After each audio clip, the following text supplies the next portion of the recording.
मेरी जानकारी के अनुसार भारत में 90% फंडिंग भारत के बर्बाद करने वालों को मिल रही है, जो भारत के खिलाफ काम करते हैं उनको मिलती है।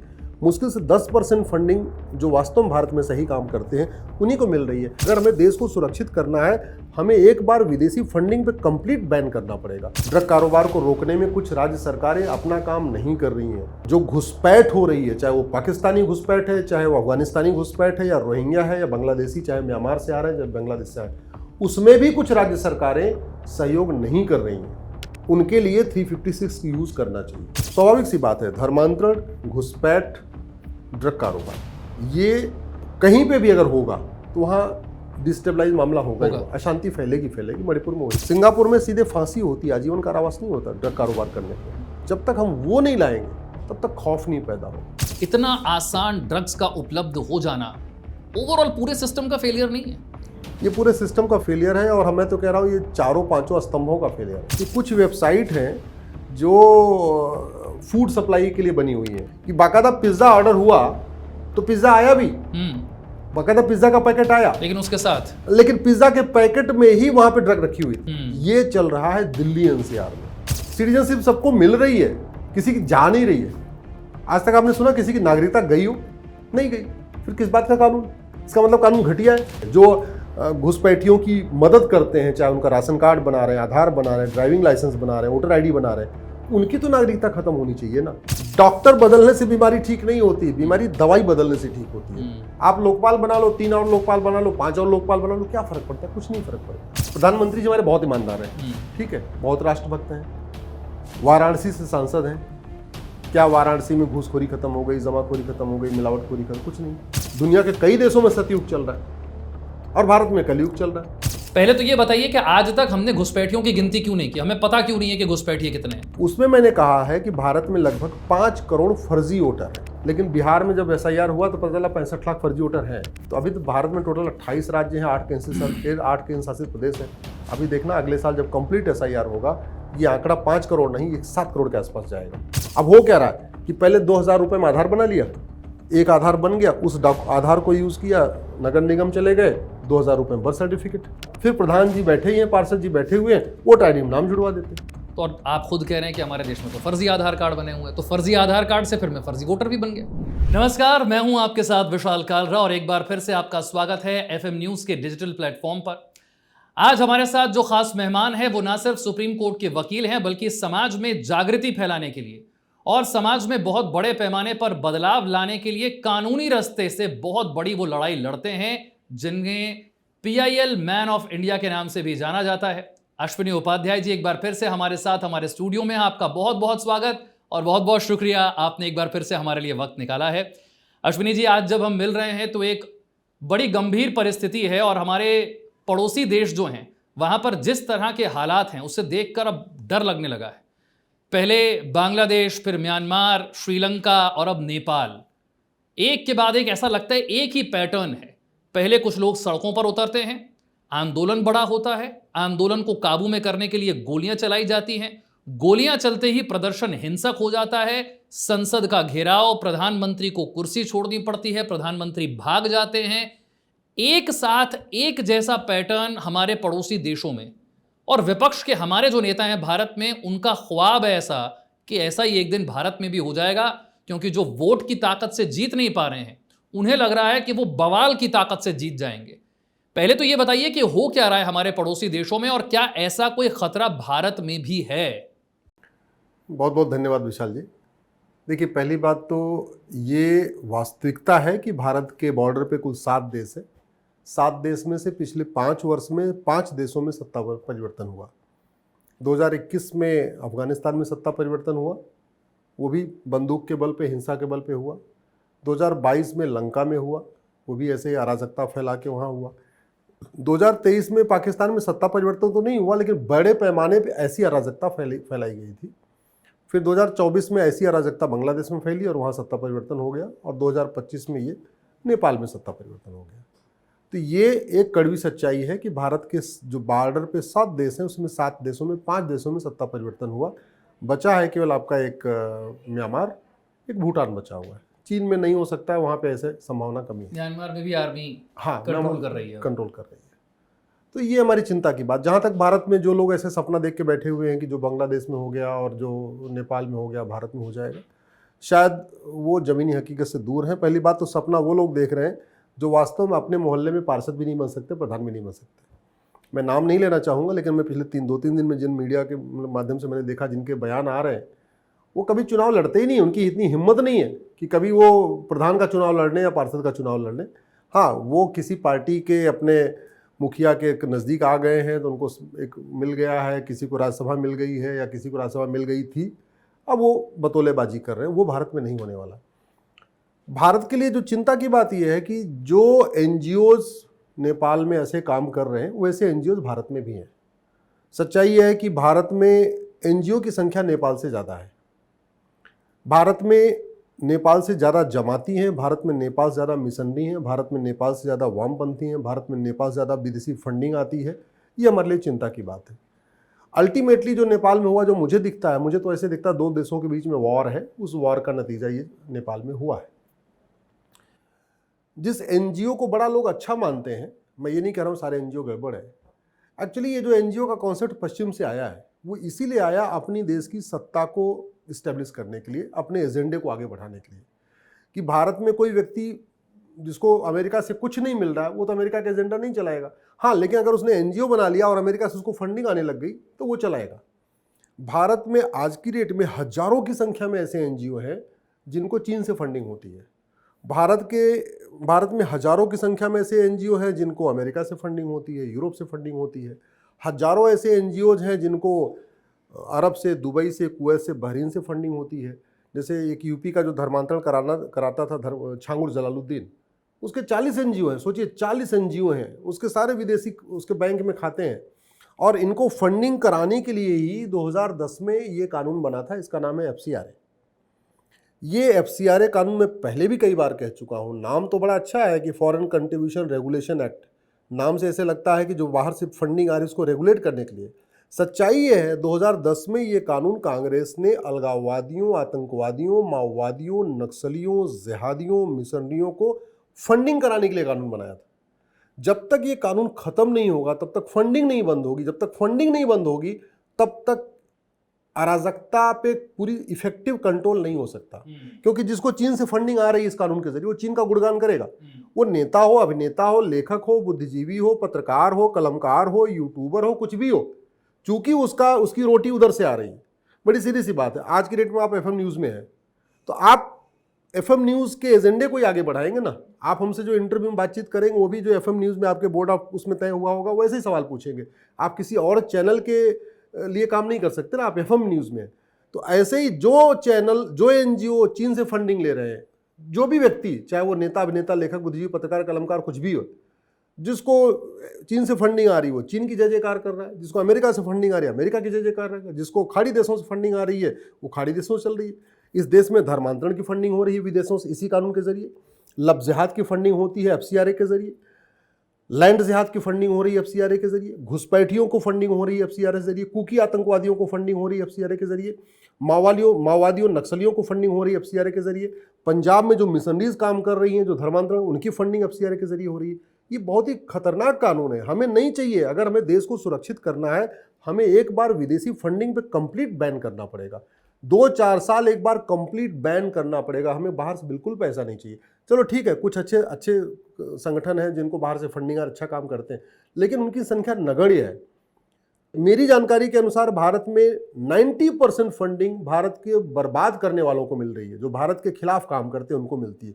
मुश्किल से 10% फंडिंग जो वास्तव में भारत में सही काम करते हैं उन्हीं को मिल रही है। और वैसे भी मान लो हमारे पास ज़्यादा पैसा है तो मैं अपने और आपके घर में मैं आपके बच्चे को पैसा दे रहा हूँ, तो आपके बच्चे को बिगाड़ने के लिए पैसा दूंगा। मैं ऐसे पे नहीं दूंगा कि आपका बच्चा अच्छा हो जाए। तो ये जो पूरे देश, पूरी दुनिया में जो NGO वाला कॉन्सेप्ट चला है, खासतौर पे भारत में, और दुनिया में सब ज़्यादा NGO इस समय भारत में है, दुनिया में सब ज़्यादा विदेशी फंडिंग भारत में हो रही है। ये हमारे लिए खतरा है। इसलिए मैं तो आग्रह करूंगा कि आप FCRA कानून को तत्काल ख़त्म करिए। 2-4 साल के लिए कंप्लीट बैन कर दीजिए फॉरेन फंडिंग। एक बार चीज़ें स्टेबलाइज हो जाए फिर बाद में फंडिंग आती रहेगी। एक बहुत खतरनाक साजिश की तरफ कुछ लोगों ने सोशल मीडिया पर इंडिकेट किया और ये कहा कि हमारे देश में किसान आंदोलन पर बैठे बहुत लंबे समय तक सड़कें जाम रही। शाहीन बाग में लोग आंदोलन पर बैठे बहुत लंबे समय तक सड़कें जाम रही। आए दिन हमारे यहाँ पर पेपर लीक होते हैं, बहुत बड़ी संख्या में नौजवान सड़कों पर उतरते हैं, सड़कें जाम हो जाती हैं, बवाल हो जाता है। जब ये आंदोलन करते हैं, हम ये नहीं कह रहे कि इनके आंदोलन की वजह गलत है या इनकी नीयत या इनकी मंशा गलत है, लेकिन एक सही मंशा से शुरू हुए आंदोलन का इस्तेमाल कुछ गलत लोग तो जरूर कर सकते हैं। पैसा दे सकते हैं, भड़का सकते हैं, कुछ असामाजिक तत्व 1% भी एंटर कर जाएं तो उसे हिंसा की तरफ ले जा सकते हैं।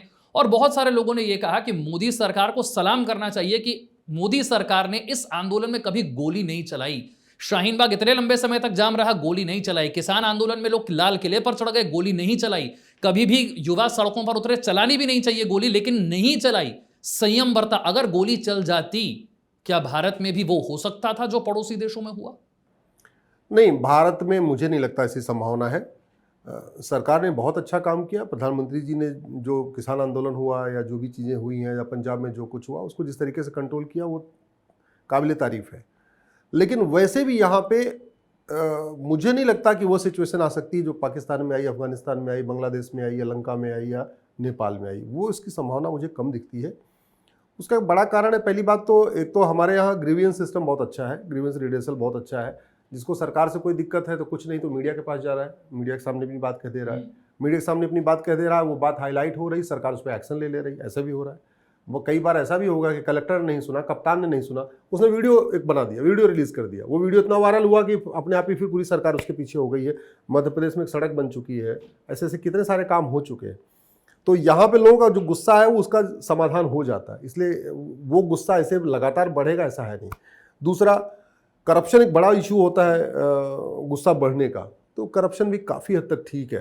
मतलब सरकार के आने के बाद ज़मीनी स्तर का करप्शन, वो जो बाबू लेते हैं थानेदार, लेखपाल, पटवारी, वो तो नहीं, लेकिन जो बड़ा करप्शन वाला ऐसा कोई मुद्दा बचा नहीं। पिछले जब से मोदी जी आए तब से कोई बड़े करप्शन कोई मुद्दा भी नहीं बना। इनफैक्ट कभी विपक्ष के नेताओं ने करप्शन को मुद्दा बनाया भी नहीं। हाँ भाई, ये घोटाला हो गया, वो घोटाला हो गया, जिससे पहले 2G होता था, कोयला होता था, ऐसा कुछ होता तो होगा नहीं। तीसरी बात यह है कि यहाँ पे जो सेपरेशन ऑफ पावर है और जो हमारा संविधान में एक मैकेनिज्म भी है, मुझे ऐसे लगता है कि अब समय आ चुका है कि बाहर के देशों से सीख लेते हुए संविधान के आर्टिकल 355 पे चर्चा किया जाए। संविधान का आर्टिकल 355 ये कहता है कि एक्सटर्नल कोई खतरा हो या इंटरनल कोई खतरा हो, उससे निपटने के लिए केंद्र सरकार के पास पूरा अधिकार है। और उस आर्टिकल 355 के बाद आर्टिकल 356 बना है, और 356 में यह कहा गया कि जरूरत पड़ने पे केंद्र सरकार राज्य सरकारों को गिरा भी सकती है। हमारे देश में आर्टिकल 356 का खूब यूज हुआ है, 100 से ज्यादा बार यूज हुआ है, लेकिन वो पॉलिटिकल कारणों से हुआ।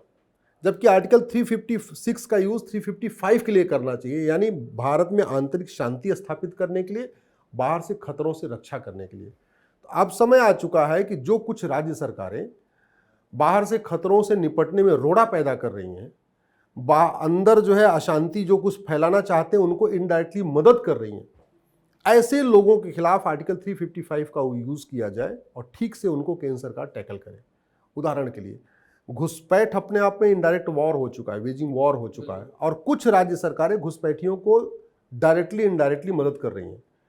एक तो मुख्यमंत्री कह चुकी हैं कि अगर कोई घुसपैठियों को हाथ लगा के देखे, ये सिचुएशन भी है, ऐसी भी आई है। तो मेरा मानना है कि अब समय आ चुका है कि आर्टिकल 355 को, जिसलिए वो बना हुआ है, संविधान में 2 आर्टिकल हैं, एक आर्टिकल 352 है, एक आर्टिकल 355। 352 ये कहता है कि जरूरत पड़ने पे भारत में आपातकाल सरकार को लगा देना चाहिए, केंद्र सरकार को, राज्य को नहीं। भारत में आपातकाल लगा, लेकिन वो 352 जो कहता है उसके लिए नहीं बना। कुर्सी बचाने के लिए 352 लगा, सत्ता के लिए 352 लगा। जबकि 352 कहता है कि अगर कहीं विदेश से झगड़ा हो, ऐसी कोई स्थिति आ चुकी हो, वॉर हो चुका हो, भूकंप, सुनामी, बाढ़ आ गया हो, या ऐसा कोई क्राइसिस दिख रही हो केंद्र सरकार को, तो उस कंडीशन में 352 लगा के पूरे देश में कुछ दिनों के लिए आपातकाल लगा सकती है। ऐसा 355 में कहा एक्सटर्नल एग्रेशन हो, इंटरनल डिस्टर्बेंस हो, कोई भी ऐसी हो, राज्य सरकार उस एक्सटर्नल डिस्टर्बेंस में सहयोग न कर रही हो, राज्य सरकार इंटरनल डिस्टर्बेंस को रोकने में सहयोग न कर रही हो, तो उस कंडीशन में भी 356 लगाया जा सकता है। मेरा मानना है जो भारत में ड्रग कारोबार हो रहा है, उस ड्रग कारोबार में कुछ राज्य सरकारें अपनी ड्यूटी नहीं निभा रही। ड्रग कारोबार को रोकने में कुछ राज्य सरकारें अपना काम नहीं कर रही हैं। जो घुसपैठ हो रही है, चाहे वो पाकिस्तानी घुसपैठ है, चाहे वो अफगानिस्तानी घुसपैठ है, या रोहिंग्या है, या बांग्लादेशी, चाहे म्यांमार से आ रहे हैं, चाहे बांग्लादेश से आ रहे हैं, उसमें भी कुछ राज्य सरकारें सहयोग नहीं कर रही हैं। उनके लिए 356 की यूज़ करना चाहिए। भारत में बड़े पैमाने पे जो धर्मांतरण हो रहा है उसमें भी कुछ राज्य सरकारें कुछ नहीं कर रही। मैं आपको उदाहरण देता हूँ। पंजाब में चुनाव होना था। आम आदमी पार्टी के जो मुखिया हैं केजरीवाल जी, पूरे जालंधर में, पूरे पंजाब में उन्होंने रैली किया कि मेरी सरकार बनते ही मैं धर्मांतरण नियंत्रण के लिए कानून बनाऊंगा, और सरकार बन गई। लगभग अभी 4 साल बीतने वाले हैं, ठीक है, 4 साल के आसपास हो चुके, लेकिन अभी तक धर्मांतरण नियंत्रण कानून में आया। पंजाब में बहुत धड़ल्ले से धर्मांतरण हो रहा है, बहुत बड़े पैमाने पर धर्मांतरण हो रहा है। सिखों का धर्मांतरण हो रहा है, दलितों का धर्मांतरण, सबका धर्मांतरण हो रहा है। तो ये जो चीज़ें हैं, कहीं ना कहीं अब हमें समझना पड़ेगा कि चाहे वो धर्मांतरण है, चाहे वो घुसपैठ है, चाहे वो ड्रग का कारोबार है, ये हमारी राष्ट्र की सुरक्षा के लिए खतरा है, हमारी देश की एकता अखंडता के लिए खतरा है, हमारी संप्रभुता के लिए खतरा है। ये एक तरीके से इनडायरेक्ट वॉर है, ये वेजिंग वॉर है। किसी देश को डिस्टेबलाइज करने का अनेक तरीके होते हैं। एक तो एनजीओज को माध्यम से उतार दो, कुछ पैसे दे दो, स्कूल कॉलेजेस के जो स्टूडेंट्स लीडर हैं उनको कुछ पैसे दे दो, उनके माध्यम से कुछ करा लो। तीसरा तरीका है कि वहां के लोगों को नशेड़ी बना दो, ड्रग एडिक्ट बना दो, बिल्कुल, तो भी आप उस देश पे कब्जा कर सकते हो। और बहुत लंबे समय से पंजाब में चल रहा है, बहुत लंबे पंजाब में चल रहा है। मणिपुर में आप देखिए ना, पूरा मणिपुर का झगड़ा है, ड्रग का झगड़ा कैसे है, थोड़ा समझाइए। मणिपुर का झगड़ा क्या है? देखिए, मणिपुर का झगड़ा 3-4 उसके डायमेंशन है। पहला डायमेंशन ये है कि म्यांमार से बड़ी मात्रा में वहाँ पे कुकी आ चुके हैं, वो वहाँ सेटल हो गए, वहाँ वो ड्रग की खेती कर रहे हैं। वहाँ की जो ज़मीन ऐसी है कि वहाँ बड़े पैमाने पे वो जो अफीम और वो जो कोकीन है वो वहाँ पे पैदा हो जाती है, उसको कर रहे हैं। दूसरा, अंग्रेज़ों के समय से जो वहाँ पे कन्वर्जन शुरू हुआ, वो कन्वर्जन बाद में भी चलता रहा। कि अभी एन बीरेन सिंह जी के पहले कभी सरकारों ने ठीक से वहाँ इफेक्टिव काम नहीं किया, जबकि मणिपुर पूरी तरीके से, एक तरीके से शुद्ध रूप से सनातनी राज्य रहा है। भगवान कृष्ण की ससुराल वहाँ पे है। मणिपुर में जितने जिले हैं उनके नाम भी हमेशा देवी देवताओं पे हैं, विष्णुपुर, शंकर, ऐसे करके देवी देवताओं के नाम भी हैं। तो वहाँ धर्मांतरण हुआ, वहाँ म्यांमार से घुसपैठ हुई, फिर वहाँ ड्रग का कारोबार शुरू हुआ, फिर वहाँ ड्रग में आपस में गैंगवार शुरू हुआ, और वो गैंगवार करते करते हिंदुओं के, मैतेई के पलायन करने तक बात पहुँच गई।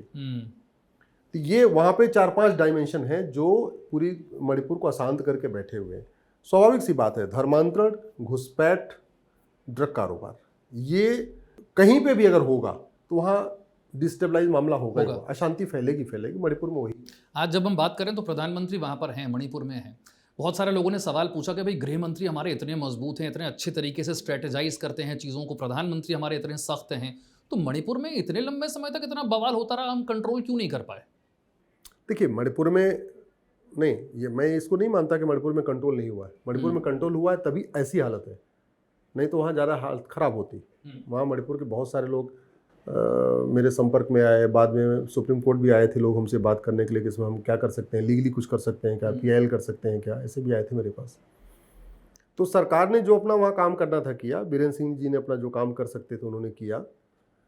लेकिन एक बात जो मैं हमेशा से कहता हूँ कि जो हवाला कारोबार है, जो ब्लैक मनी का कारोबार है, और जो ड्रग कारोबार, ये तीनों आपस में इंटरलिंक्ड है। हवाला बंद करिए, ड्रग कारोबार रुक जाएगा, ड्रग कारोबार बंद कर दिए, हवाला रुक जाएगा। इसके खिलाफ हमें इफेक्टिव स्टेप्स लेना ही पड़ेगा। हमारा कानून बहुत ड्रग के मामले में बहुत अच्छा नहीं है। ये जो NDPS एक्ट है 1985 में बना, ये अपना उद्देश्य पूरा नहीं कर पा रहा है। हमें ड्रग कारोबार रोकना है तो हमें सिंगापुर जैसा कानून भारत में लाना ही पड़ेगा।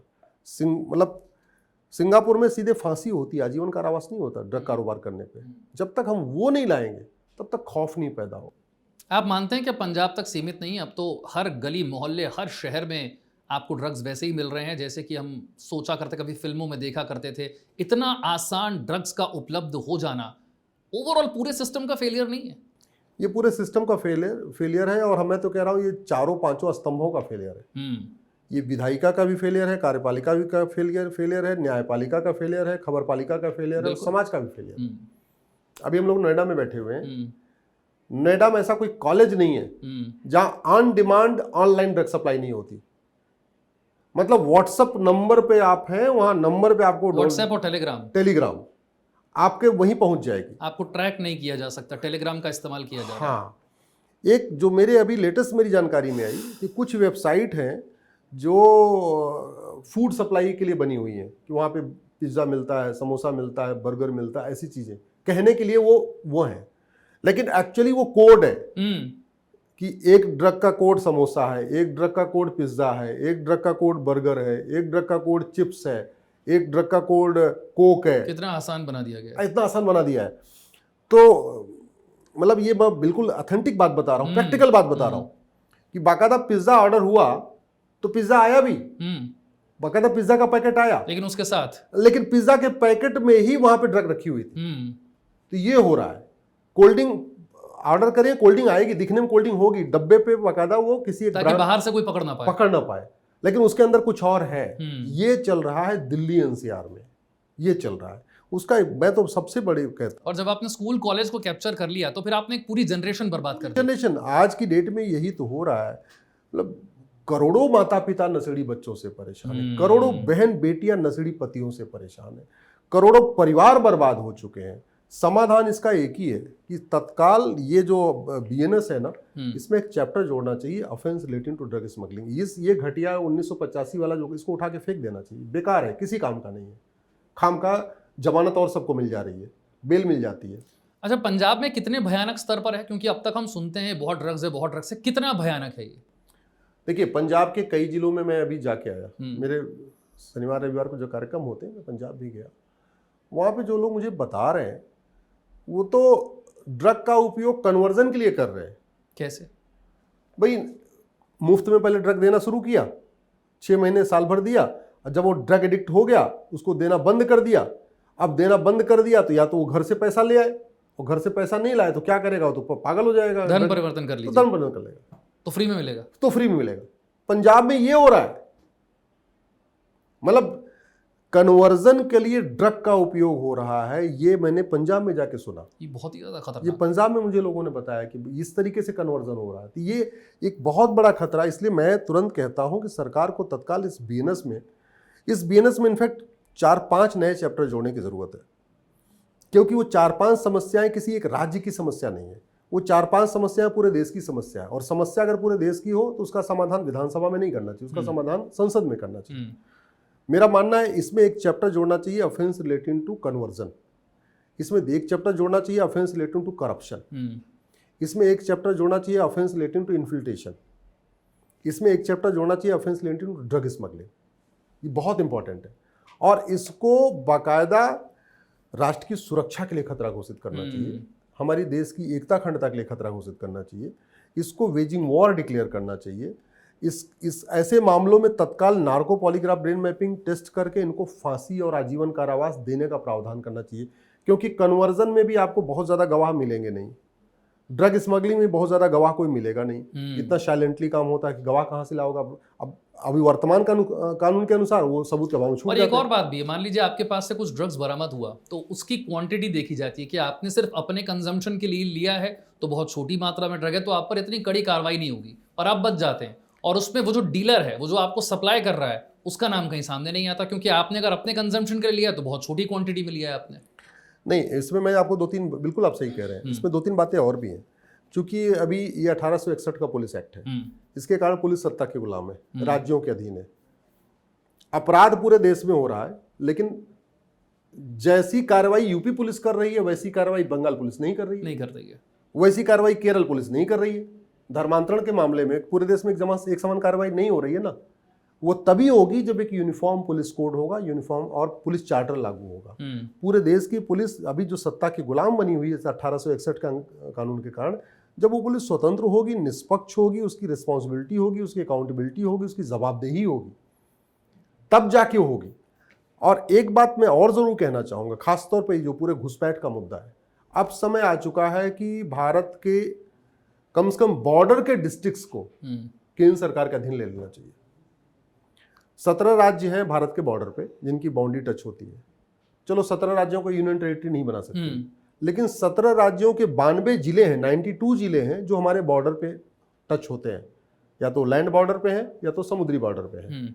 कम से कम इन 92 जिलों को केंद्र सरकार को अपने पास ले लेना चाहिए। और भारत का संविधान इस केंद्र सरकार को अधिकार देता है, कोई राज्य सरकार उसका विरोध नहीं करती।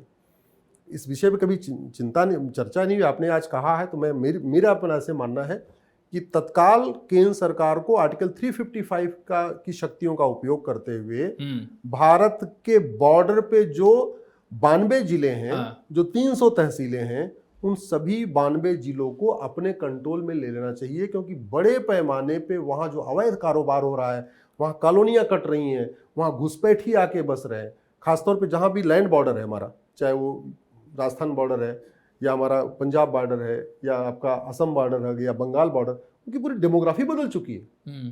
धीरे धीरे ग्रेजुअली बदलती गई और आज की डेट में जहाँ रुक भी गया है तो भी जो पहले से इतने आ चुके हैं कि वहाँ डेमोग्राफी बदल चुकी है। ऐसे ही केंद्र सरकार को बीएनएस में 5 नए चैप्टर जोड़ने चाहिए। दूसरा, कुछ एक अपराध है जिनको बदलने की जरूरत है। जैसे हमारे पास ये कानून है नेशनल सिक्योरिटी एक्ट, इसको हिंदी में कहते हैं राष्ट्रीय सुरक्षा कानून, लेकिन इसमें लिखा ही नहीं है कि राष्ट्र की सुरक्षा के लिए खतरा क्या है। जब लिखा ही नहीं है तो पुलिस लगाती नहीं है, जब मन करती है जिस पे लगा देती है, जिस पे मन करते हैं ऐसे लगा दिया। हाँ, जैसे तमिलनाडु में एक यूट्यूबर थे मनीष कश्यप, उनके ऊपर लगा दिया।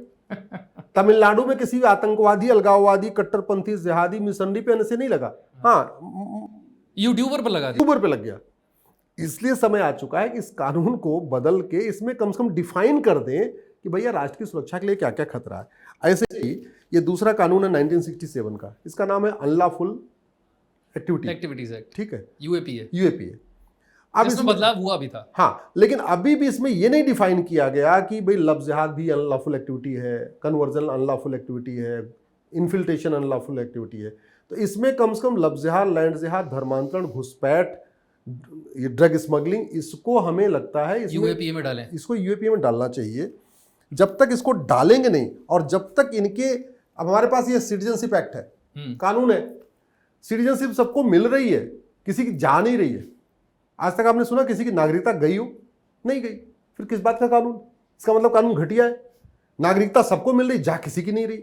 अरे कम से कम जो लोग ड्रग कारोबार करते हैं, जो लोग हवाला का कारोबार करते हैं, जो ब्लैक मनी का कारोबार करते हैं, जो लोग कन्वर्जन कराते हैं, जो घुसपैठियों की मदद करते हैं, चाहे उनका राशन कार्ड बना रहे हैं, आधार बना रहे हैं, ड्राइविंग लाइसेंस बना रहे हैं, वोटर आईडी बना रहे हैं, उनकी तो नागरिकता खत्म होनी चाहिए ना। लेकिन नहीं हुआ, चूंकि ये कानून अभी 1955 वाला चल रहा है तो चल रहा है। कानून बदलने की, मैं इसलिए कहता हूं कि देखिए, आपको याद होगा 2000 सीए में बदलाव तो किया 2000, लेकिन उसमें भी नागरिकता जाने का कोई प्रावधान नहीं किया। हाँ, प्रावधान, नागरिकता देने का प्रावधान हुआ, जाने का नहीं किया।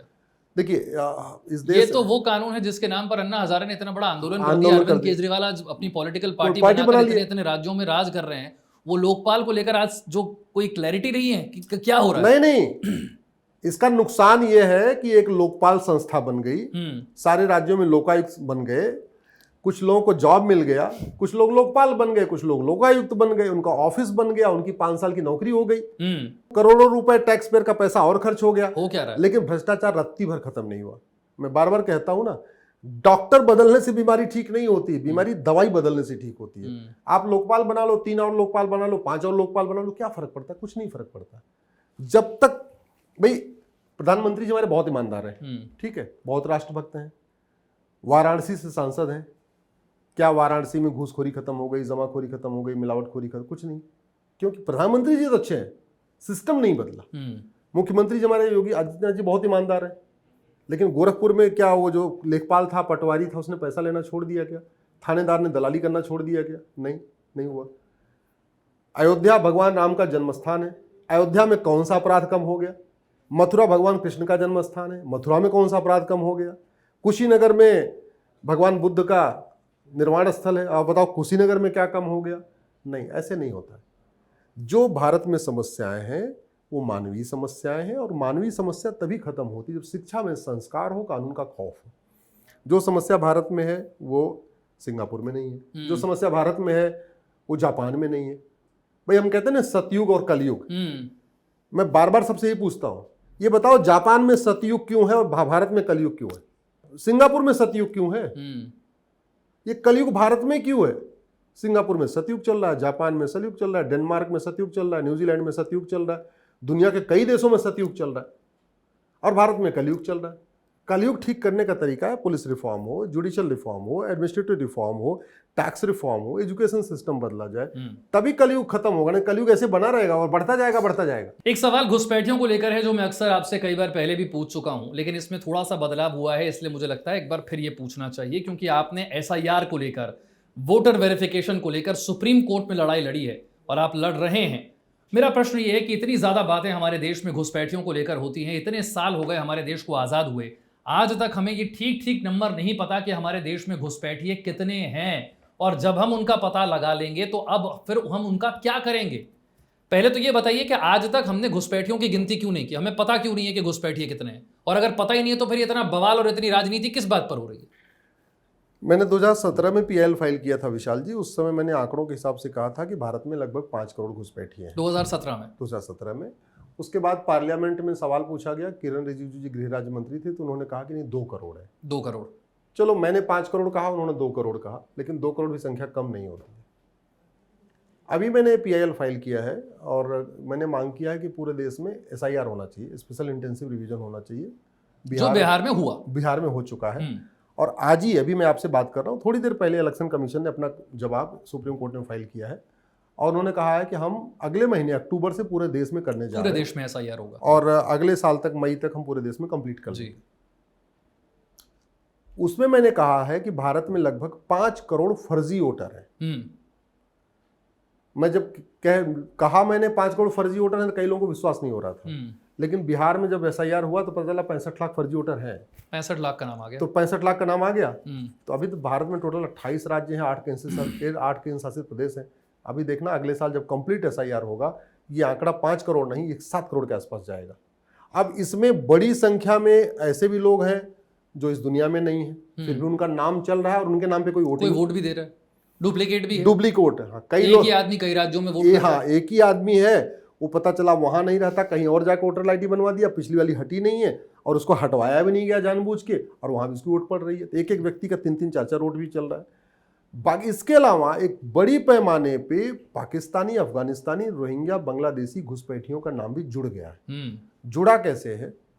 ये देखिए मेरे सामने है आपका आधार एक्ट। ये कानून इतना गड़बड़ है, इसी का फायदा उठाया जा रहा है।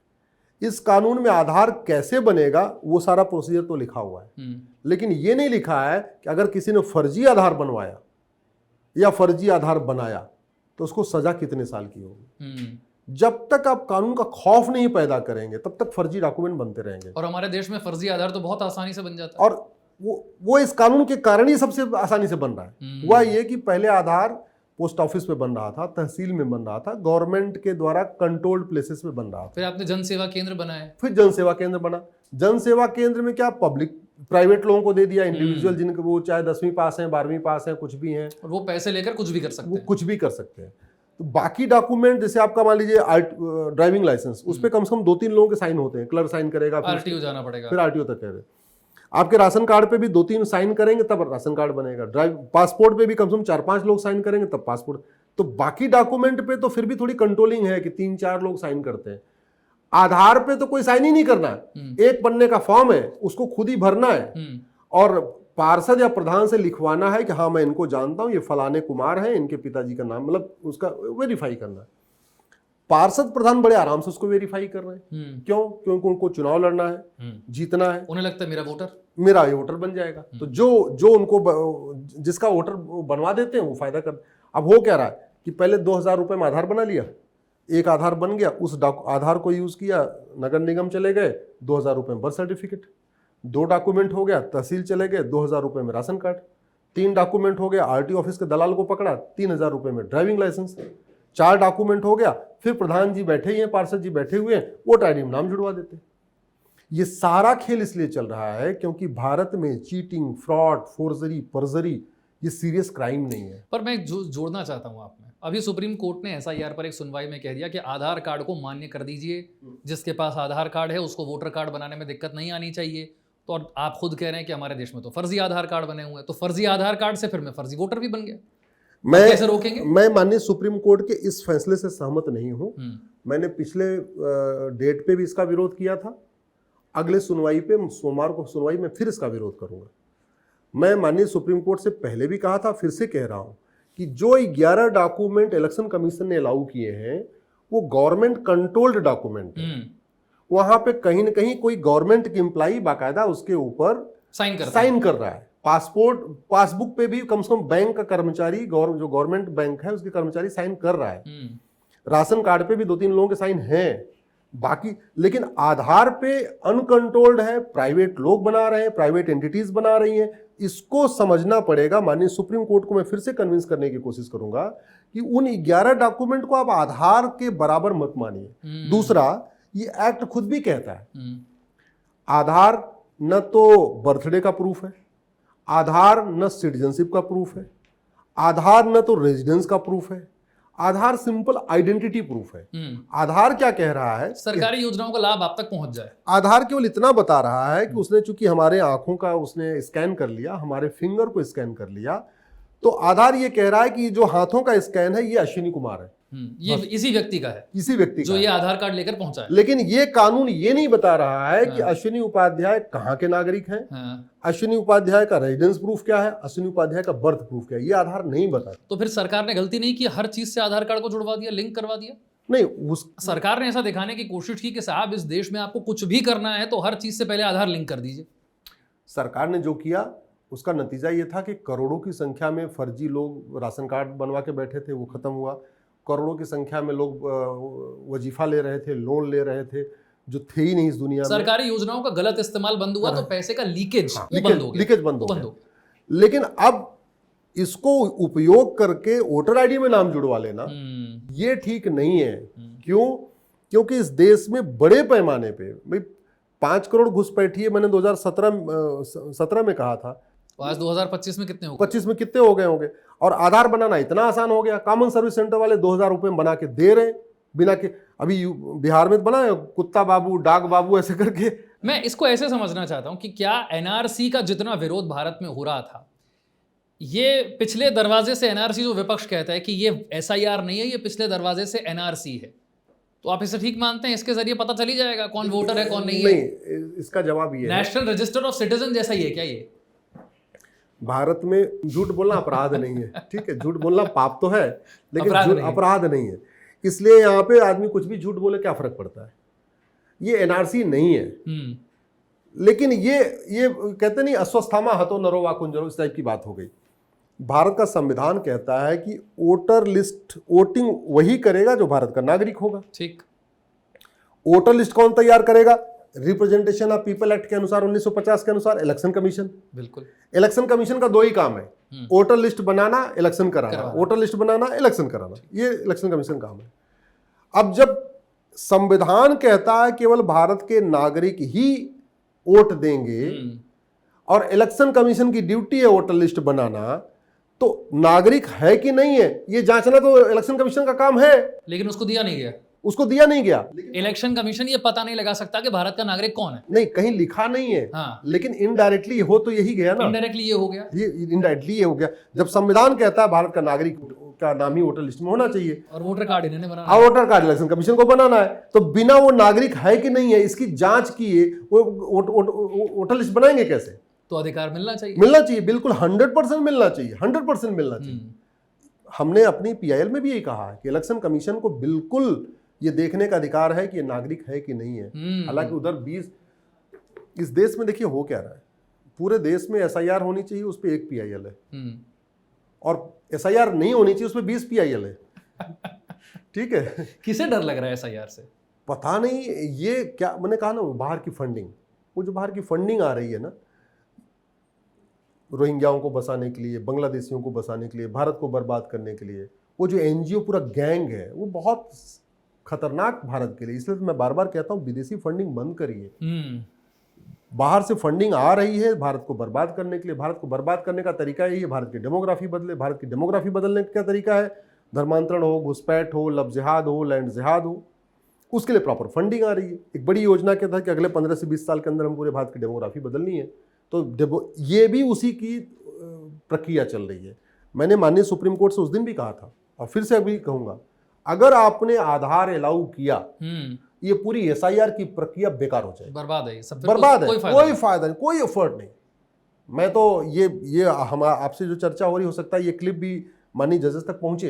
बिल्कुल। मैं सबसे हाथ जोड़ के निवेदन कर रहा हूं, आधार अगर आपने अलाउ किया हाँ। और वो 20 PIL पे उनका एक ही फोकस है हाँ। कि आधार अलाउ कर दो, आधार अलाउ कर दो, आधार अलाउ कर दो, क्योंकि पता है कि आधार तो फर्जी बना क्योंकि आधार सारे घुसपैठियों ने बना लिया है।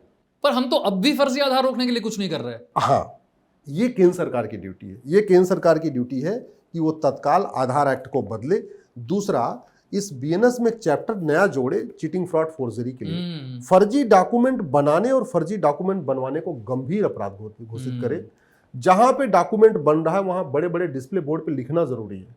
जहां आधार बन रहा है अगर वहां लिखा रहे कि फर्जी आधार बनाना बनवाना गंभीर अपराध है, पकड़े जाने पे 10 से 20 साल सजा होगी, बनवाने वाले में भी डर पैदा होगा, बनाने वाले में पैदा होगा। दूसरा, हमारे यहाँ रोहिंग्या बांग्लादेशी पकड़ तो लेते हैं लेकिन उनके मददगारों पे कोई कार्रवाई नहीं होती। नहीं, जो पकड़ भी लेते हैं उन्हें भेजते कहाँ है वापस? कहाँ, उनको क्या करते हैं, यहां से उठाया वहां कर दिया, रामपुर से उठाया श्यामपुर गया। इतने डिटेंशन सेंटर हमारे यहाँ है ही नहीं, है ही नहीं है, डिटेंशन है ही नहीं है। और अगर हो भी तब भी उन्हें उनके रहने और खाने का खर्चा घुसपैठियों का कोई भी सरकार कब तक उठाएगी? अरे ऑस्ट्रेलिया की जनसंख्या 2.5 करोड़ है, यहाँ 5 करोड़ घुसपैठी है, तो 2 ऑस्ट्रेलिया के बराबर भारत में 5 करोड़ व्यक्ति आराम से डिटेंशन सेंटर में रहेंगे, खाना खाएंगे आपका फ्री में। इसका तरीका यही है, घुसपैठ को जघन्य अपराध घोषित किया जाए, घुसपैठियों की मदद करना जघन्य अपराध घोषित किया जाए, घुसपैठियों का कागज बनाना जघन्य अपराध घोषित किया जाए, हर शहर 10-20 घुसपैठियों को पकड़ा जाए, उनका narco polygraph brain mapping test किया जाए, टेस्ट करके पूछा जाए कि तुम्हारा आधार किसने बनाया, राशन कार्ड किसने बनाया, ड्राइविंग लाइसेंस किसने बनाया, बर्थ सर्टिफिकेट किसने बनाया, वोटर ID किसने बनाया। और घुसपैठियों तो बाद में, जिन लोगों ने ये काम किया है पहले उन्हीं को उठा के जेल में डाला जाए, तब जाके खौफ पैदा होगा। अदरवाइज हम NRC करने की कोशिश करेंगे, NRC फेल हो जाएगी। असम के NRC करप्शन के चक्कर में फेल हो गई। बिल्कुल, असम के NRC केवल और केवल करप्शन के चक्कर में फेल हो गई, क्योंकि जब तक मुकदमा सुप्रीम कोर्ट में चलता रहा, घुसपैठियों ने कागज बनवा लिए, और जब डोर टू डोर NRC शुरू हुई तो घुसपैठियों ने वहां पर 2-2 हजार के नोट पकड़ा दिया। और NRC करने वाले लेखपाल पटवारी इतने चालाक कि दिन भर में जितने घुसपैठियों का नाम रजिस्टर में लिखते थे उतने असम वालों का नाम रजिस्टर से बाहर निकाल देते थे। तो जब कंप्लीट हुई NRC असम की तो पता चला घुसपैठी असम के नागरिक बन गए, असम वाले बेचारे रजिस्टर के बाहर हो गए, वो घुसपैठी हो गए। ये इफेक्ट है करप्शन। अगर पूरे देश में SIR के बाद यही हुआ तो क्या पूरे देश में बवाल की स्थिति नहीं पैदा हो जाएगी? बिल्कुल, इसलिए सबसे पहले भ्रष्टाचार को देशद्रोह घोषित करना जरूरी है। भ्रष्टाचारियों को फांसी देने के लिए कानून बनाने की जरूरत है। जो फर्जी डॉक्यूमेंट बना रहे हैं इसको जघन्य अपराध घोषित करने की जरूरत है। जो फर्जीवाड़ा कर रहे हैं इनको 10-20 को टांगने की जरूरत है। जब इनको टांगेंगे, भ्रष्टाचारियों को टांगेंगे, तब खौफ पैदा होगा, तभी NRC कराने का फायदा। नहीं तो जैसे असम के NRC फेल हुई, पूरे देश के NRC फेल हो जाएगी। ठीक है, हम अगले टॉपिक पर चलते हैं, और अगला टॉपिक है टैक्स से जुड़ा हुआ। बहुत लंबे समय से हम इंतजार कर रहे थे कि साहब ये कहा गया था कि 1 नेशन 1 टैक्स, GST का मतलब होगा गुड एंड सिंपल टैक्स, लेकिन हमने देखा GST में इतने सारे स्लैब थे और जो व्यापारी था वो इतना परेशान हो गया, उसे बार बार अपने CA के पास जाना पड़ता था, कंप्लायंस बहुत ज्यादा थे, पेपर वर्क बहुत ज्यादा था, हर बार GST के नियम बदल गए। समझ ही नहीं आ रहा साहब ये गुड एंड सिंपल था या जो राहुल गांधी कहते हैं कि गब्बर सिंह टैक्स था। अब हमने बड़ा बदलाव किया और 2 टैक्स स्लैब हमने GST के कम कर दिए। मोटे तौर पर 2 रह गए, एक 40% का स्पेशल स्लैब भी है। ज्यादातर चीजें हमने उन 2 स्लैब में 5% और 18% में डालने की कोशिश की है। आपने भी बहुत समय तक आवाज उठाई कि 1 नेशन 1 टैक्स, क्या आपको लगता है हम उस दिशा में आगे बढ़ रहे हैं और क्या सुधार होने की जरूरत है, और जो सुधार हुआ है उससे कितना फर्क पड़ेगा? देखिए, पहली बात तो जो आज ही GST आज हम देख रहे हैं उसके लिए मैं सरकार को, माननीय प्रधानमंत्री जी को विशेष रूप से उनको धन्यवाद देता हूँ, आभार व्यक्त करता हूँ। व्यापारियों को उन्होंने एक तरीके से बहुत बड़ी राहत दे दिया। व्यापारी बड़े परेशान थे, वो जो 3-4 तरीके का स्लैब चल रहा था उससे बड़ी दिक्कत आ रही थी उनको, तो अब वो काफ़ी सुकून महसूस कर रहे हैं। देखिए, टैक्स किस लिए होता है और हमें पहले टैक्स का इतिहास देखना पड़ेगा। भारत की GDP लगभग 40% थी चाणक्य समय में, जो हमारा गोल्डन पीरियड कहा गया, माना गया। चाणक्य के समय में कितने तरीके के टैक्स थे? क्या चाणक्य के समय में टोल टैक्स था, कि रोड टैक्स था, कि वैट था, कि TDS था, इनकम टैक्स था? कौन सा टैक्स है कि GST? कुछ नहीं था ना, सिंपल एक टैक्स चल रहा था, जितने का व्यापार करोगे उसको उतना % उठा के आप दे दोगे। आज की डेट में चलो परिस्थितियां बदल गई हैं, खर्चे अलग अलग तरीके के हो चुके हैं। आपको सेना पे खर्च करना है, स्कूल कॉलेज पे खर्च करना है, डिफेंस पे खर्च करना है, बाहर बाउंड्री भी बनानी है, अंदर इंफ्रास्ट्रक्चर मेंटेन करना, बहुत सारे हैं। मेरा ऐसा मानना है कि आज की डेट में 10-12 करोड़ के आसपास लोग इनकम टैक्स दे रहे हैं, लगभग इतने ही अपने GST दे रहे हैं। ठीक है, 150 करोड़ के देश में इतने लोग हैं। आप ये मान लीजिए कि 10-12% लोग इनकम टैक्स दे रहे हैं, बाकी तो लोग 90% 88% नहीं दे रहे हैं ना। वैसे भी 12 लाख तक की इनकम टैक्स फ्री है, तो ज्यादातर लोग बाहर हो गए। बाहर हो चुके हैं। इसका एक और सोल्यूशन हो सकता है जो मेरे दिमाग में है, जिसके लिए मैं प्रयास भी कर रहा हूं और मैंने कई बार कहा भी है। आप कस्टम टैक्स रखिए, इंपोर्ट एक्सपोर्ट रखिए, क्योंकि वो जरूरी है, नहीं तो बाद में वो डिस्टर्बेंस हो जाएगा। पता चला चीन का सस्ता माल इधर आ गया, तो बाहर से जो सामान आ रहा है उस पर कितना टैक्स लगाना है, वो केंद्र सरकार को उस पर अपना इंपोर्ट एक्सपोर्ट ड्यूटी रखनी चाहिए। बाकी और किसी टैक्स की जरूरत नहीं है। टैक्स की ये वर्तमान टैक्स इलॉजिकल भी है। कैसे? बाकी राज्यों के इनकम टैक्स दे रहे हैं, नॉर्थ ईस्ट वाले तो इनकम टैक्स नहीं दे रहे। वो करोड़पति हो, अरबपति हो, तब भी नागालैंड में तो टैक्स है ही नहीं। क्यों नहीं है? वो पहले से चला रहा है। ये क्या नॉर्थ ईस्ट का कोई भी राज्य टैक्स नहीं देता? आपके जो शेड्यूल 6 वाले स्टेट है, आपका मेघालय है, आपका मिजोरम है, आपका नागालैंड है, वहां तो कोई टैक्स ही नहीं है। वो एक तरीके से अपने आप में टैक्स हेवन बना हुआ है। इधर की सारी ब्लैक मनी वहीं जा रही है। कैसे? थोड़ा समझाइए इसे, बहुत सारे लोग नहीं जानते होंगे। अच्छा,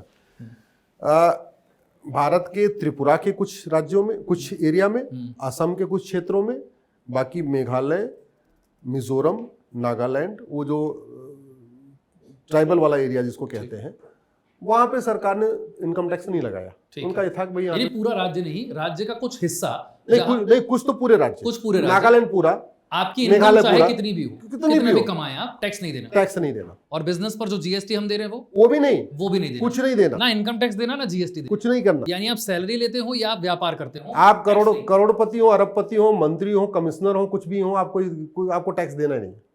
और आज भी वो चल रहा है। यही नतीजा हुआ कि जब नोटबंदी हुई थी, तो सारे हवाई हेलीकॉप्टर में नोट भर भर के सब नॉर्थ ईस्ट गई थी, वहां बैंकों में जमा हुई। तो जब आईटीआर भरना ही नहीं है तो किसी खाते में कितना पैसा जमा हो जाए, क्या फर्क पड़ता है? बहुत सारे लोग, आपसे कोई सोर्स नहीं पूछेगा इनकम का, कोई सोर्स, जब आईटीआर भरना ही नहीं है तो पूछेगा कौन? आप आईटीआर के दायरे से बाहर हो तो पूछ ही नहीं सकता। दूसरा, आप जरा सोचिए कि हमने गाड़ी खरीदते समय जब रोड टैक्स दे दिया, तो हमने सड़क बनाने के लिए टैक्स दिया ना, फिर टोल टैक्स क्यों? आपने कमाई पे अगर अपने टैक्स दे दिया तो फिर खर्च करने पे टैक्स क्यों? तो भाई या तो कमाई पे टैक्स लो, या तो खर्च करने पे टैक्स लो, या तो रोड टैक्स लो, या तो टोल टैक्स लो। ऐसे तो नहीं होना चाहिए ना भाई। ये कौन सा सिस्टम है कि मैं वकील हूं, मैं पहले मैंने टैक्स दिया, उसके बाद मैंने किसी को फीस दिया, अब बेचारा वो टीचर भी टैक्स दे, मैं किसी डॉक्टर को अपना यानी मल्टीपल टाइम आप देते चले जा रहे हैं, पूरा चेन बनी हुई है। और उससे बहुत, चलो कुछ लोगों को रोजगार तो मिला है, इनकम टैक्स डिपार्टमेंट के लोगों को नौकरी मिली हुई है, कुछ सीए को काम मिल गया है, जीएसटी को काम मिल गया है। लेकिन income tax department non productive department है, उसका जीडीपी में कोई योगदान नहीं है, सिंपल वो वसूली कर रहा है। आपका जीएसटी डिपार्टमेंट का कोई हमारे प्रोडक्टिविटी में योगदान नहीं, सिंपल वो पैसा ला के दे रहा है। आज की डेट में जब डिजिटल ट्रांजैक्शन इतना बढ़ चुका है, सबके पास अकाउंट खुल चुके हैं, सबके पास बाकायदा बैंक से हर व्यक्ति जुड़ चुका है। इस समय भारत में 250 करोड़ बैंक खाते हैं टोटल। 250 करोड़, यस। 140 करोड़ के देश में 250 करोड़ बैंक खाते हैं। 55 करोड़ तो जनधन खाते हैं, और जनधन खाता उसका होता है जिसकी टोटल एनुअल इनकम 50,000 से कम हो। एक साल में जो 50,000 से कम कमाता है उसी का जनधन खाता, उसका जनधन खाता खुलता है। ठीक, तो मतलब गरीब, आदिवासी, ईडब्ल्यूएस, बीपीएल, किसान, मजदूर सब बैंक से जुड़ चुके हैं। 12 करोड़ लोगों को बाकायदा किसान सम्मान निधि मिल रही है। और किसान सम्मान निधि किसको मिलती है? जो भूमिहीन है, जिसके पास कोई जमीन ही नहीं है। तो इसका मतलब आदिवासी, गरीब, एकदम गरीब आदमी भी बैंक से जुड़ा हुआ है, वो भी जा रहा है हर 3 महीने पे अपना पैसा। आधार कार्ड भी है, बैंक अकाउंट भी है। 130 करोड़ आधार बन चुका है। 140 करोड़ के देश में 130 करोड़ बन चुका है। हर व्यक्ति के पास आधार, हर व्यक्ति के पास बैंक का खाता, हर व्यक्ति बैंक में आना जाना सीख लिया है, पैसा आना जाना सीख लिया है। अब इस समय मेरा मानना है कि सारे टैक्स खत्म करना चाहिए, बैंकिंग ट्रांजैक्शन टैक्स शुरू करना चाहिए। बैंकिंग ट्रांजैक्शन टैक्स का मतलब ये हुआ कि आप जितना खर्च करोगे, कमाई पे कोई खर्चा नहीं, आपकी तनख्वाह 1 लाख है, 2 लाख है, 3 लाख रुपए, कितनी कोई टैक्स नहीं। और चाहे आप व्यापार भी कितने का करते हो, कोई टैक्स नहीं। केवल और केवल आपको जितनी बार आप ट्रांजैक्शन करेंगे उतनी बार आपको 2%। यानी कि मान लीजिए मैं दुकान में गया, मैंने 1,000 रुपए का सामान खरीदा, तो आपको 1,020 दे देना। 1,020 दे देना। अगर 20 रुपए मेरे टैक्स के, 20 रुपए मेरे टैक्स के, आपको 20 रुपए एक्स्ट्रा जोड़ना है बस। अब कुछ लोगों का ये होगा कि लोग फिर तो ऑनलाइन करेंगे नहीं, कैश में करेंगे। उसके लिए फिर कैश लेन देन की लिमिट तय करनी पड़ेगी कि इससे ज्यादा कैश नहीं दे भाई। सकते। जिस सामान की MRP 5,000 से ज्यादा है वो आप कैश नहीं नहीं सकते। जहां बिल आपका 5,000 से ज्यादा है उस पर आप कैश नहीं कर सकते। आपका ट्रेन टिकट 5,000 से ऊपर है आप कैश में नहीं खरीद सकते। आपका फ्लाइट का टिकट 5,000 से ज़्यादा आप कैश में नहीं खरीद सकते। आपका मोबाइल 5,000 से महंगा है तो आप कैश में नहीं खरीद सकते। तो जो चीज़ें जो EWS BPL कैटेगरी है उसको कोई दिक्कत भी नहीं आएगी भाई। जो एकदम गरीब आदमी हो 2,000 रुपए वाला फोन लेगा ना, सिंपल वाला, और जो स्मार्टफोन लेगा, जो स्मार्टफोन चलाना जिसको आता है तो वो बैंक भी कर लेगा, वो ऑनलाइन ट्रांजेक्शन भी कर लेगा। ठीक है। आज की डेट में विशाल जी, जो मेरी जानकारी है, भारत में 80% लोग पर डे 100 रुपए से कम खर्च करते हैं। ठीक है। Per day. हाँ। महीने के 3,000 रुपए खर्च करते हैं एवरेज।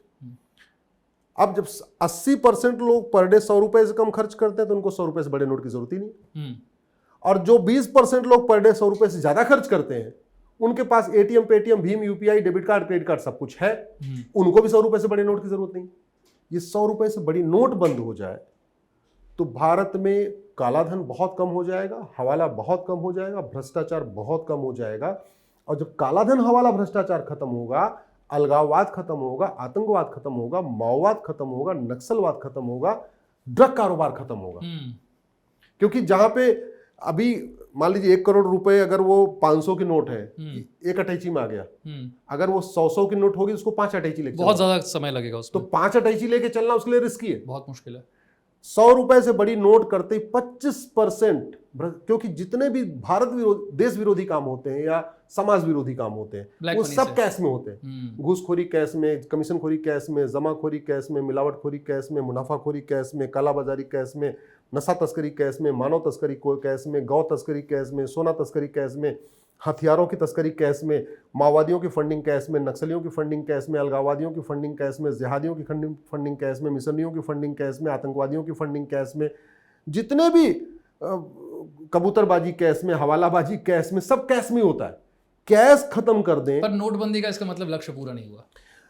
नोटबंदी उस समय उसके हिसाब से उसने अपना टारगेट पूरा कर लिया, लेकिन अल्टीमेट टारगेट पूरा नहीं हुआ। मेरा मानना है कि शायद आज नहीं तो कल माननीय प्रधानमंत्री जिस दिशा में सोच रहे होंगे, ऐसा आपको लगता है 500 रुपए का नोट भी बैन होगा? 100% बैन होना चाहिए। मैं तो चाहता हूं। पर क्या सरकार अब उतनी हिम्मत दिखा सकेगी? क्योंकि नोटबंदी की लाइनों को देख करके विपक्ष ने बहुत कहा था कि पूरे देश को आज लाइनों में खड़ा कर दिया और कहते थे ब्लैक मनी खत्म हो जाएगी। आज भी ब्लैक मनी उतनी ही है, तो ये तो फेल हो गया। 100 रुपए से बड़ी नोट बंद करना हमारी आवश्यकता नहीं है, हमारे लिए जरूरत है, उसको करना पड़ेगा। भारत को बचाना है, भारत की पूरी सिस्टम को बचाना। क्या उसका बेहतर तरीका नहीं हो सकता था जैसे हमने किया, एक दिन अचानक से रात को सारा बंद कर दे? लोग कहते हैं देखिए उसका मतलब तो तभी है जब अचानक से आप बंद कर दें। एक रात को ही आप आकर के ऐलान कर देंगे साहब कल से नहीं चलेगा।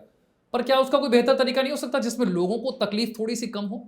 नहीं, वो जिसको तकलीफ होनी है उससे तकलीफ होगी। नोटबंदी हमको तो कोई तकलीफ नहीं हुई, हम तो आराम से, हम तो गए थे बदल लिए, तो कोई दिक्कत नहीं, हमने जमा करा दिया था। आपको लगता है अगर कभी आगे हुआ तो ऐसे ही होगा अचानक एक रात? मेरे हिसाब से ऐसे ही होना चाहिए। एक दिन रात को 8 बजे सीधे बोल देना चाहिए आज के बाद से 100 रुपए नोट बंद, आज के बाद से 5,000 रुपए से ऊपर कैश लेन देन बंद, आज के बाद से 50,000 रुपए से महंगा जो भी लेन देन होगा उस पर आधार अनिवार्य होगा। आधार को लिंक करना पड़ेगा, प्रॉपर्टी को आधार से लिंक करना पड़ेगा। क्योंकि भारत को अगर हमें सुरक्षित बनाना है तो आपको अलगाववाद, आतंकवाद, माओवाद, नक्सलवाद, लब जिहाद, लैंड जिहाद, धर्मांतरण, घुसपैठ, ये सबको रोकना पड़ेगा। और सबको रोकने का तरीका यही है, आप उनकी फंडिंग रोक दो। फंडिंग रोक दीजिए, सब ठीक हो जाएगा। जिस देश में, इसका एक बड़ा इंटरनेशनल पर्सपेक्टिव बताता हूं आपको, आप पूरी दुनिया को उठा के देख लीजिए। जिस देश में करेंसी की साइज जितनी ज्यादा है वहां उतनी ज्यादा अराजकता है। अराजकता क्यों ज्यादा है? क्योंकि वहां उतना ज्यादा काला धन है। काला धन है। करेंसी की साइज ज्यादा होगी, काला धन भ्रष्टाचार ज्यादा होगा, काला धन भ्रष्टाचार ज्यादा होगा, अराजकता ज्यादा होगी। ये बहुत सिंपल। करेंसी की साइज जितनी छोटी होगी, आप यूएस में, अमेरिका में देख लीजिए, पूरे यूरोप में देख लीजिए, मैक्सिमम साइज 100 है। और हमारे देश में भी 100 से ऊपर कोई दिक्कत नहीं। आज की डेट में आप बताओ 100 रुपए से बड़ी नोट लेके आप कहाँ पर डे कहाँ? मुझे तो लगता है मैंने नोटबंदी के बाद से कैश इस्तेमाल ही बंद कर दिया। मुझे ऑनलाइन पेमेंट की इतनी ज्यादा आदत हो चुकी है। और अच्छा, आजकल यूपीआई लाइट आ गया है कि 1,000 रुपए तक आपको पिन भी नहीं डालना, सिंपल आप कर सकते हैं। सिंपल कर सकते हैं। दुनिया में सब ज्यादा ट्रांजेक्शन हमारे पास हो रहा है। हाँ। न इनकम टैक्स डिपार्टमेंट की जरूरत है, न जीएसटी डिपार्टमेंट की जरूरत है, न टोल टैक्स की जरूरत है, न रोड टैक्स की जरूरत है, न वैट की जरूरत है, किसी की जरूरत नहीं है। मैं कह रहा हूं ये 100 रुपए से बड़ी नोट बंद हो जाए, 5,000 रुपए से महंगे सामान का कैश लेन देन बंद हो जाए, 50,000 रुपए से महंगी प्रॉपर्टी आधार से लिंक हो जाए, सारे ये टैक्स खत्म हो जाए, भारत में भ्रष्टाचार खत्म हो जाएगा, अपराध खत्म हो जाएगा, हथियारों का कारोबार खत्म हो जाएगा, मानव तस्करी खत्म हो जाएगी, ह्यूमन ट्रैफिकिंग खत्म हो जाएगी, और ये जो पॉलिटिकल पार्टियां जो ब्लैक मनी को व्हाइट करती रहती हैं पूरा, वो सारा वो खेल भी खत्म हो जाएगा, राजनीति साफ हो जाएगी, देश साफ हो जाएगा, जातिवाद कम होगा, क्योंकि जाति का जहर घोलने के लिए फंडिंग आ रही है कैश में, भाषा का जहर घोलने के लिए फंडिंग आ रही है कैश में, क्षेत्र का जहर घोलने के लिए फंडिंग आ रही है कैश में। जो भी गलत काम करना है फंडिंग कैश में। आज की डेट में राजनीति सबसे ज्यादा प्रॉफिटेबल धंधा बना हुआ है, क्योंकि कैश कारोबार चल रहा है। ये कैश कारोबार खत्म हो जाएगा, अब ये राजनीति धंधा बंद। अच्छा, एक सवाल लोगों के मन में है, मैं आखिरी के 2 प्रश्न कर रहा हूं। एक प्रश्न ये है कि इलेक्टोरल बॉन्ड तो बंद हो गया, अब राजनीतिक दलों को चंदा मिल कैसे रहा है, और इस चंदे में ब्लैक मनी का जो धंधा है वो कैसे शामिल है? बहुत बढ़िया सवाल किया, और मैंने अभी मेरी PIL इस पे कल ही एडमिट हुई है। मैंने PIL फाइल करके अभी माननीय सुप्रीम कोर्ट को बताया है कि भारत में कुल 3300 पॉलिटिकल पार्टियां हैं। 3300 में से चुनाव केवल 300 लड़ती हैं। 3000 पॉलिटिकल पार्टियां चुनाव ही नहीं लड़ती, और वो 3000 पॉलिटिकल पार्टियां साल में 10,000 रुपए चंदा लेती हैं। हो क्या रहा है, पॉलिटिकल पार्टियों 10,000 करोड़ 10,000 करोड़ सॉरी 10,000 करोड़ हाँ। पॉलिटिकल पार्टियों को जो चंदा मिलता है ना, उसमें चंदा देने वाले को भी इनकम टैक्स में छूट मिलती है और पॉलिटिकल पार्टियों को भी छूट मिलती है। हाँ। अब इसका एग्जांपल कैसे समझिए, पूरा खेल चल कैसे रहा। आपके पास 1 करोड़ कैश है, मेरी पॉलिटिकल पार्टी है, आप मेरे पास 1 करोड़ लेके आओ कैश, मैं तो ले सकता हूं क्योंकि मुझे तो छूट मिली हुई है। अब आप 1 करोड़ ऐसे खपा नहीं सकते थे, आपने 1 करोड़ मुझे कैश में दे दिया, अपने एंट्री में आपने दिखा दिया मैंने 1 करोड़ इनको दिया, आप इनकम टैक्स से डोनेट किया पॉलिटिकल पार्टी को। हाँ। आप भी इनकम टैक्स से आप टैक्स फ्री हो गए। हाँ। आपको कुछ बताने नहीं कुछ। हाँ। तो पैसा कहां से कमाया, मानव तस्करी से कमाया। अच्छा, डोनेट करने वाले को उसका सोर्स भी नहीं बताना। ठीक है। हमने क्या किया, 1 करोड़ में से 20 लाख रुपए अपना कमीशन काट लिया और 80 लाख वापस 80 लाख आपको चेक से वापस कर दिया। और कैसे वापस किया, हमने कहा हमने रैली किया था, उसमें विशाल काला जी ने इतनी गाड़ी सप्लाई किया था, इतना टेंट लगाया था, इतने का भंडारा किया था, इतना खाना खिलाया था, तो 80 लाख रुपए हमने आपको चेक काट के दिया एज ए किस काम के बदले। हाँ, मैं अपनी कोई भी कंपनी खोल लूं, आपने कंपनी से इवेंट मैनेजमेंट कर रहा हूं। इवेंट मैनेजमेंट करो, यस। ये पूरा खेल चल रहा है। अभी भीलवाड़ा में कंपनी, एक पॉलिटिकल पार्टी पकड़ी गई, 500 करोड़ उसका, उसने ऐसे 500 करोड़ लिया, 80% काटा, 20% काट के 80% वापस कर दिए।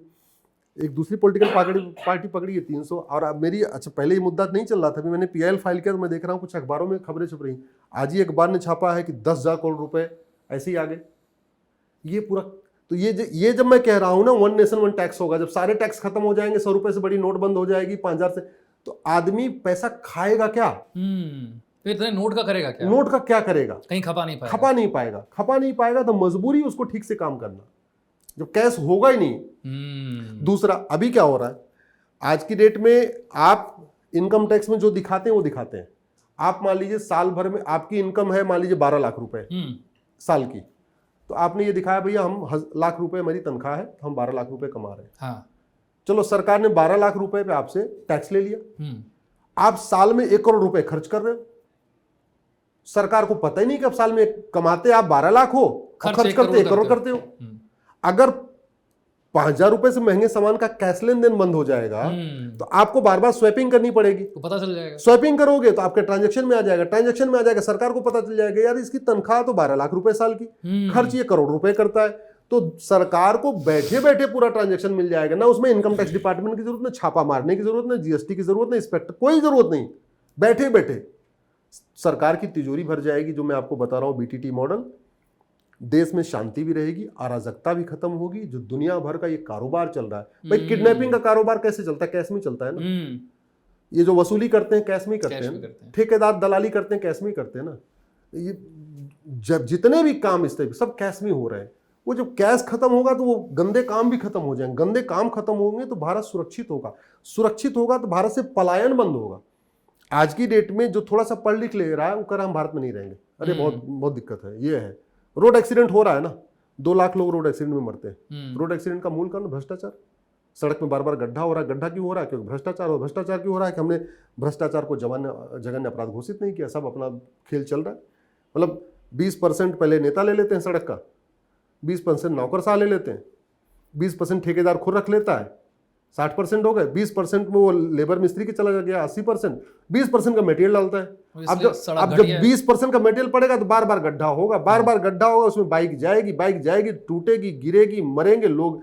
5 लाख लोगों का हाथ पैर टूट रहा है, 2 लाख लोग मर जा रहे हैं साल में। इतना बड़ा चल रहा है। जमीन का विवाद, साल में 2 लाख लोग मरते हैं। क्यों मरते हैं? जमीन किसी और की है, लेखपाल 5,000 रुपए लेता है, किसी और के नाम कर देता है। अब जमीन की मालिक को पता चलता है कि ये जमीन तो किसी और के नाम होगी, उससे झगड़ा होता है, फिर हाथ पैर टूटते हैं, फिर लाठी टूटती है। कोर्ट में जो मुकदमे बढ़े हैं वो तहसील के भ्रष्टाचार कारण मुकदमे बढ़े हैं। आज की डेट में थाना जिसको प्राथमिक सुरक्षा केंद्र होना चाहिए वो दलाली का अड्डा बना हुआ है। तहसील जो प्राथमिक न्याय केंद्र होना चाहिए वो भ्रष्टाचार का अड्डा बना हुआ है। मतलब आप किसी की जमीन आप बेच के चले आओ, ये हालत हो रही है। किसी को मरा हुआ दिखा दो, किसी को जिंदा दिखा दो। मथुरा की इंटरेस्टिंग आपको घटना बताता हूं। भगवान कृष्ण की जन्मभूमि है। विद्या देवी के बेटे नहीं थे। विद्या देवी ने अपनी 15 बीघे जमीन अपनी बेटी को दे दिया। विद्या देवी मर गई सन 75 में। ये 2025 की घटना बता रहा हूं। विद्या देवी अपनी बेटी को अपनी 15 बीघे जमीन देके 75 में मर गई, 50 साल पहले। हाँ। विद्या देवी की बेटी की शादी अलीगढ़ में हो गई थी, अपने ससुराल में रहती थी। उसने सोचा चलो हम अपने मायके चले, अपनी 15 उसके बच्चे होंगे, एक बेटा हम अपने मायके में रख देते हैं। आई तो पता चला वहां तो जमीन पे कोई और खेत जोत रहा है, बो रहा है। पता चला वो तो जमीन किसी और के नाम पे बिक गई है। और बिकी कब? 1995 में। विद्या देवी मर गई 75 में।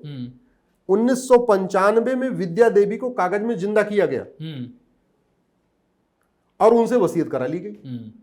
और विद्या देवी की बेटी जो अभी 2025 में मरी है, इसको 1995 में मार दिया कागज में। तो रजिस्ट्री में लिखा हुआ विद्या देवी जो 1975 में मर गई थी, वो 1995 में जिंदा हो के ये कह रही हैं कि अब हमारे कोई बेटी ओटी नहीं है, इसलिए मैं अपनी वसीयत इनको कर रही हूं। और उससे बड़ा आश्चर्य 1995 में विद्या देवी की बेटी को जब पता चला हमारी जमीन तो किसी और ने लिखवा लिया, वो 30 साल तक उनकी बेटी लड़ी है कि मैं जिंदा हूं। 2025 में मर गई है, तब जाके पुलिस केस हुआ है। जिन्होंने फर्जीवाड़ा किया उनको जेल में डाला गया। अच्छा, उसमें जो फर्जीवाड़ा किया उनको तो जेल में डाला, लेकिन उस लेखपाल को तो जेल में नहीं डाला। उस कानूनगो को जेल में नहीं डाला, उस रजिस्ट्रार को जेल में नहीं डाला, उस पेशकार को जेल में नहीं डाला, उस तहसीलदार को जेल में नहीं डाला जिसने पूरा इतना बड़ा खेल किया था। इस देश में अराजकता फैली है, भ्रष्टाचार फैला है, क्योंकि हमारे नियम कानून घटिया है। जो चारों तरफ तनाव फैला हुआ है क्योंकि नियम कानून घटिया है। 5 करोड़ केसेस के कारण 5 करोड़ परिवार टेंशन में है। बिल्कुल। एक परिवार में 6 आदमी मान के चलिए तो 30 करोड़ भारतीय टेंशन में है और उस टेंशन का निदान नहीं हो रहा, उस पर चर्चा नहीं हो रही है। फर्जी FIR हो जा रही है, फर्जी शिकायत हो जा रही है, फर्जी जो है जांच हो जा रही है, फर्जी गवाही हो जा रही है, सब फर्जीवाड़ा हो रहा है। आप अच्छे भले आदमी हो, आपके खिलाफ कोई एक आदमी आए फर्जी केस कर दे कि हमको तो ये बोला था, आपको बोले SC ST का फर्जी केस कर दे, आप 10 साल लड़ोगे, हमने तो नहीं बोला था। उसको तो कुछ होगा नहीं जिसने फर्जी आपको। तो हमने आज तक कानून बनाए नहीं कि फर्जी शिकायत करना जघन्य अपराध है, फर्जी जांच करना जघन्य अपराध है, हमने कानून बनाया नहीं। फर्जी गवाही देना जघन्य अपराध नहीं है। दुनिया के कई देशों में फर्जी गवाही देने पे 10 से 20 साल की सजा होती है। अमेरिका में बाप अपने बेटे के लिए झूठी गवाही नहीं देता। क्यों? क्योंकि बेटा तो सजा पहले ही पाएगा, पता चला बाप भी जेल में जाएगा, फर्जी गवाही दे दिया। अमेरिका में एक आतंकवादी था डेविड कोलमैन हेडली, वो पकड़ा गया, बोले तूने रेकी किया? बोले हाँ रेकी किया। सोचिए, आतंकवादी सच बोल रहा है, एकदम सत्यवादी हो गया। क्यों? क्योंकि रेकी करने की सजा 5 साल है और झूठ बोलने की सजा 10 से 20 साल। तो उसने बोला हाँ जी रेकी कर लिया, 5 साल में छूट गया। अगर कह देता रेकी नहीं किया, उसका नार्को पॉलीग्राफ मैपिंग टेस्ट करते तो 25 साल के लिए जेल में जाता। ये भारत में सब ठीक है, कानून घटिया है।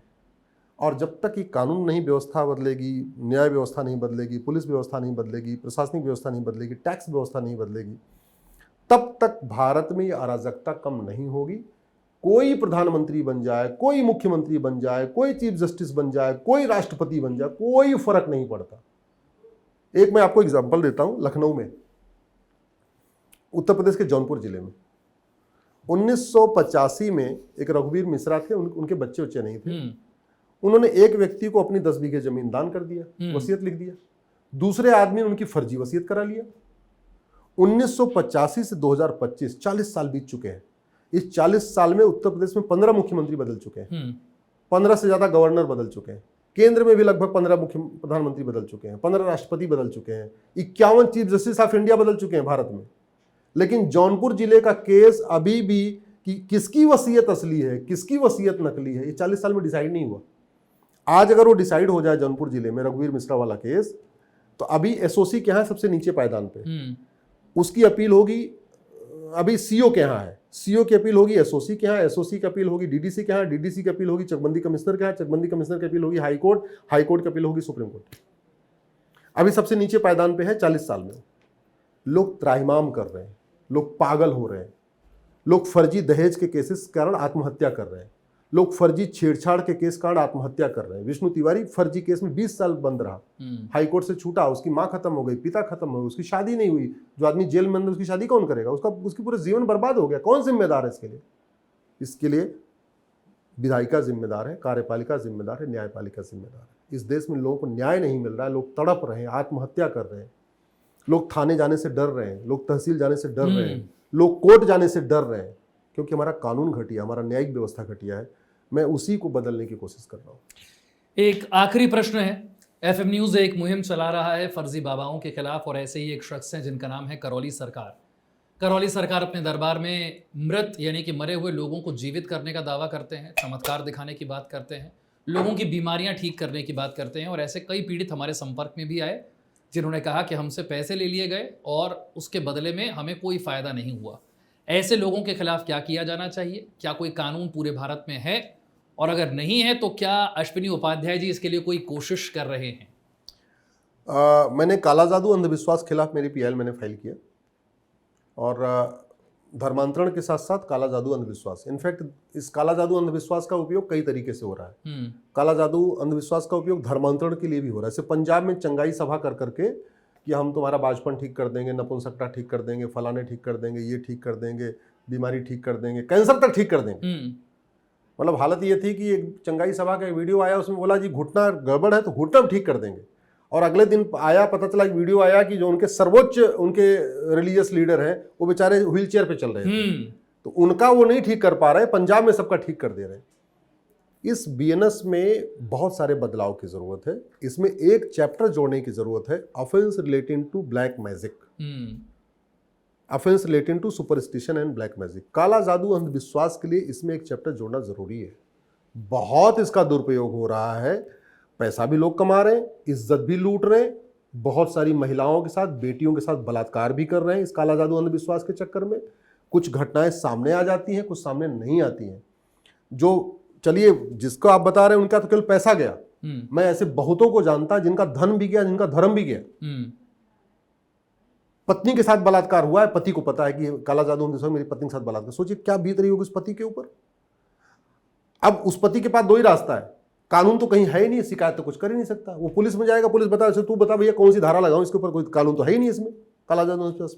ये जितने भी पूरे देश में, चाहे वो मौलवी हैं, मौलाना हैं, पास्टर हैं, पादरी हैं, या ऐसे दरबार चलाने वाले, वो इसीलिए चला रहे हैं क्योंकि हमारे पास सेंट्रल लेवल पर इस पर कोई कानून नहीं है। इसको रोकना जरूरी है। ये बहुत बड़ा धंधा हो चुका है, बहुत बड़ा कारोबार हो चुका है। हर व्यक्ति भारत में परेशान है कहीं ना कहीं से। भाई कोई गरीबी से परेशान, कोई भूखमरी से परेशान, कोई बेरोजगारी से परेशान, कोई कुपोषण से परेशान, कोई प्रदूषण से परेशान, किसी के घर में बेटे की शादी नहीं हो रही इसलिए परेशान, किसी की बेटी की शादी हो रही इसलिए परेशान। तो तनाव में तो है ही है। और ये क्या कर रहे हैं, उस परेशान बंदे को और परेशान कर रहे हैं। जिसके घर में किसी की डेथ हो गई है उसी को और मार रहे हैं, जिसके घर में कोई पीड़ित है बेचारा, वो कोई बीमार है उसको और मार रहे हैं। इस पे रोक लगनी जरूरी है, और इस पे रोक तभी लगेगी शिक्षा। अभी तत्काल अगर कुछ किया जा सकता है तो वो क्या है? तत्काल तो पार्लियामेंट को ही काम करना पड़ेगा। तत्काल तो इस पर यही हो सकता है कि मैं तो आपसे आग्रह करूंगा, आपने ये मुहिम शुरू किया है, आप सांसदों विधायकों का इंटरव्यू करिए, उसके वीडियो को प्रसारित करिए, सांसदों विधायकों से पूछिए कि क्या वो इस मुद्दे पे काला जादू अंधविश्वास के खिलाफ संसद में आवाज उठाएंगे क्या। ये कोई एक राज्य की समस्या नहीं है। कुछ राज्यों में धर्मांतरण, ये काला जादू अंधविश्वास के खिलाफ कानून है, महाराष्ट्र में है, असम में है, एक दो जगह है। और कानून भी तब बने जो कोई बड़ी घटना हो गई। उधर बिहार में डाइन प्रथा होती थी, महिलाओं को मार देते थे, तब कानून आ गया काला जादू अंधविश्वास पे। उड़ीसा में कानून तब बना जब कई बहन बेटियों को मार दिया गया। महाराष्ट्र में भी तब बना जब एक दो मर्डर हो गए, तब जाके कानून बना है। लेकिन ये समस्या काला जादू अंधविश्वास राष्ट्रीय समस्या है। ये पूरे देश की समस्या है। इसका समाधान संसद में होना चाहिए। वो संसद में तभी होगा जब कुछ सांसद विधायक इसके लिए आवाज़ उठाएं। मैं कोई सांसद विधायक तो हूँ नहीं कि मैं कुछ कर सकता हूँ। मैं तो PIL कर सकता था, सुप्रीम कोर्ट मैंने किया। मैं आपसे आग्रह करूँगा, चूँकि आपने ये मिशन लिया है और बहुत मुझे मिलता है कि जनहित का बहुत ही महत्वपूर्ण विषय है, इस पर आप सांसदों विधायकों का इंटरव्यू करिए, उनसे पूछिए कि इस विषय पे वो संसद विधानसभा में उठाएं, संसद में आवाज़ उठाएं, लोकसभा में उठाएं, राज्यसभा में उठाएं। मेरा मानना है कि अगर अभी कानून बन गया तो बन गया, लेकिन फिर बाद में बनेगा नहीं, स्थितियाँ और बिगड़ती चली जाएंगी। इसको रोकना बहुत ज़रूरी है। हम अपनी तरफ से पूरी कोशिश करेंगे। बहुत बहुत शुक्रिया अश्विनी उपाध्याय जी इस बातचीत के लिए। और मुझे लगता है इतनी इंटरेस्टिंग बातचीत हुई है कि हमारे दर्शकों को आज बहुत कुछ नया जानने को मिला होगा, जैसा कि हर बार आपसे बातचीत के जरिए होता है। बहुत शुक्रिया आपका। धन्यवाद।